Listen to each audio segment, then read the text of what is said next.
नमस्कार। आज हम रूपक अलंकार के बारे में पढ़ेंगे।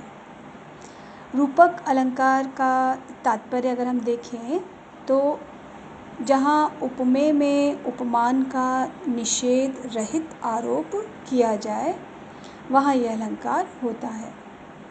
आरोप का अर्थ है दो वस्तुओं को एक ही रूप देना, यानी एक वस्तु के साथ दूसरी वस्तु को इस प्रकार रखना कि उन दोनों में कोई भिन्नता न रहे।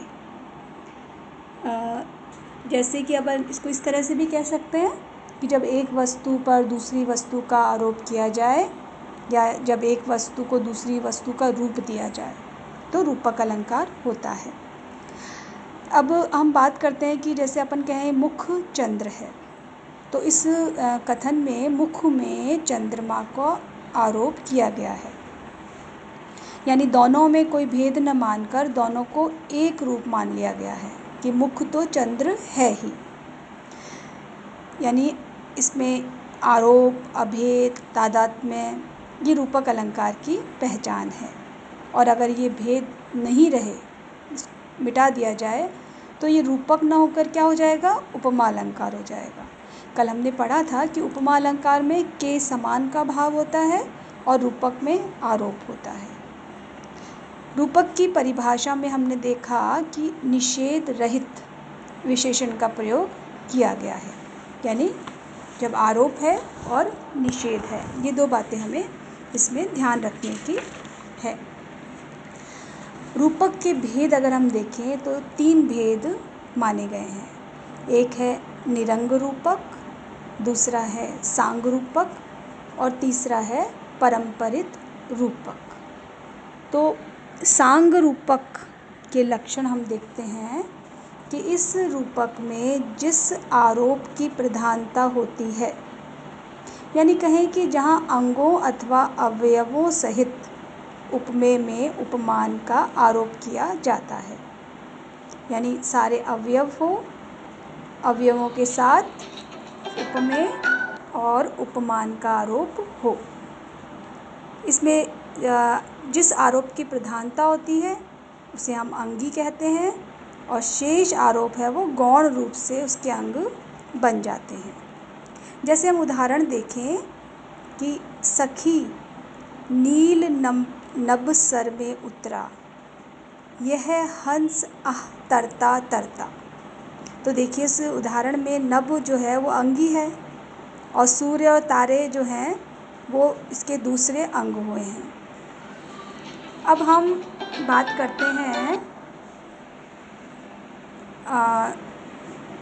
इसके जो सांग रूपक के भेद अगर हम देखें तो इसमें समस्त वस्तु विषयक सांग रूपक भी है, जिसमें सारे आपके जो उपमेय के समस्त अंग है वो उपमान के समस्त अंगों का इसमें युक्ति युक्त रूप में, मतलब अभेद रूप में इसका आरोप हो समस्त का।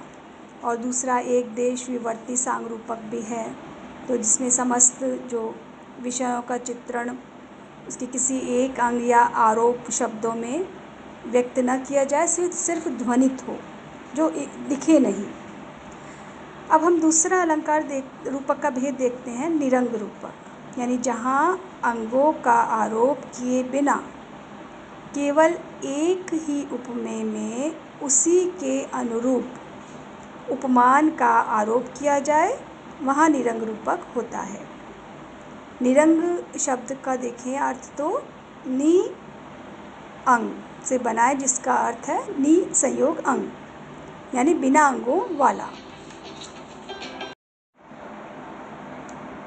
हमने निरंग रूपक में देखा कि उदाहरण देखते हैं इसमें, अवधेश के बालक चारी सदा तुलसी मन मंदिर में विहरे। तो इस उदाहरण में मन उपमेय पर मंदिर उपमान का आरोप किया गया है, जो अंगरहित है, अतः यहाँ निरंग रूपक का ये उदाहरण रहा। इसमें शुद्ध निरंग रूपक भी है, यानी रूपक में केवल एक ही उपमेय में एक ही उपमान का आरोप हो, जैसे आशा मेरे हृदय मरु की मंजू मंदाकिनी, या कहें प्रिय पति वह मेरा प्राण प्यारा कहाँ, दुख जल निधि डूबी का सहारा कहाँ। और इसमें माला रूप निरंग रूपक जो है इसका उपभेद, वहाँ हम देखें इसके लक्षण तो जहाँ एक ही उपमेय में अनेक उपमानों का आरोप हो, वहाँ ये माला रूप निरंग है। जैसे छे की छहर गंग रावरी लहर, कलिकाल की कहर जमजाल की जहर। तो यहाँ गंगा की लहर जो उपमेय में 3 उपमानों का आरोप है। 3 उपमान कौन से रहे?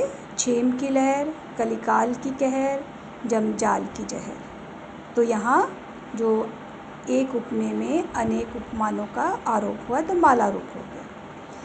अगला रूपक का भेद हम पढ़ते हैं परंपरित रूपक। इसके लक्षण में देखें तो जहाँ एक आरोप दूसरे आरोप का कारण हो, यानी एक रूपक के द्वारा दूसरे रूपक की पुष्टि हो।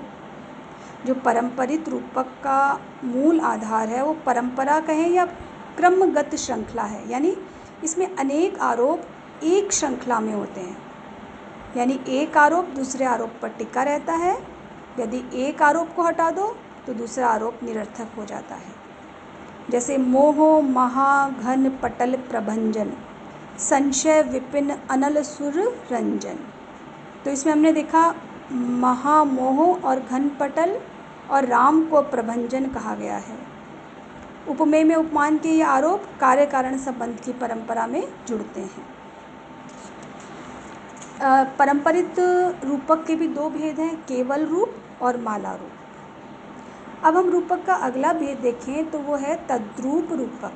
इसको ताद्रुप्य रूपक भी कहते हैं। इसका लक्षण देखें अपन तो जहाँ उपमेय को उपमान का दूसरा रूप कहा जाता है वहाँ ताद्रुप्य अलंकार होता है। इसमें देखो मुख्य रूप से अपर और दूसरा ये शब्द आने आवश्यक हैं ताकि इनके प्रयोग उपमेय और उपमान का ताद्रुप्य प्रकट हो सके। इसका उदाहरण देखें तो अपर धनेश जनेश यह नहीं पुष्पक आसीन।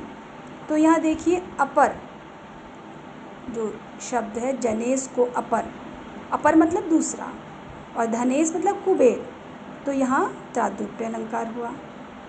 और दूसरा देखो तू सुंदरी शची दूसरी यह दूजो सुरराज। तो इस उदाहरण में देखें हम नायक और नायिका को दूसरा सुरराज इंद्र और दूसरी शची इंद्राणी कहा गया है, तो यहाँ भी ताद्रुप्य रूपक रहा। तो इस तरह से जो ताद्रुप्य रूपक में अधिकता समता हीनता की तद्रुपता भी व्यक्त की जाती है, और ये हमारे रूपक के भेद हुए।